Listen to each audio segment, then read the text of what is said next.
La trahison te brise, mais le non-pardon te détruit. Oui, la trahison fait mal. Elle brise ton âme, elle détruit ton esprit, elle te laisse respirer avec un cœur qui ne bat plus comme avant. Mais la vraie torture, ce n'est pas ce qu'on t'a fait, c'est le fait que tu n'arrives toujours pas à te pardonner.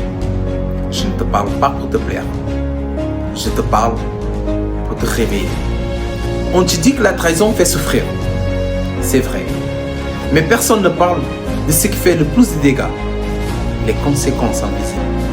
La trahison, elle ne casse pas juste ton cœur, elle casse ton rapport à toi-même.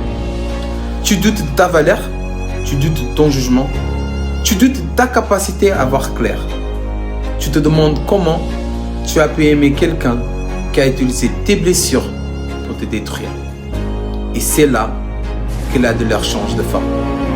Ce n'est plus l'autre qui te fait du mal, c'est toi. Tu te punis pour avoir été humain. Tu te reproches d'avoir été loyal. Tu t'en veux d'être resté alors que ton âme crée déjà de partir. Tu revis chaque scène en te disant « J'aurais dû voir, j'aurais dû partir, j'aurais dû me protéger. » Mais tu sais quoi? Cette torture-là, elle fait plus mal que la trahison elle-même. Parce que la trahison, c'est un événement. Le manque d'autopardon, lui, c'est une prison mentale. Une prison où tu rejoues ton propre rôle de victime et de bourreau. Où tu deviens toi-même la personne que tu détruis le plus. Et c'est ce que personne ne t'a jamais dit. On ne reste pas coincé à cause de la trahison. On reste coincé à cause de la culpabilité. La culpabilité de ne pas avoir été assez. La culpabilité d'avoir aimé trop. La culpabilité d'avoir cru en quelqu'un qui n'en valait pas la peine. Mais écoute bien, parce que ça peut sauver ton âme. Tu ne guériras jamais tant que tu ne pardonneras pas d'avoir aimé un cœur que l'autre n'a jamais su respecter.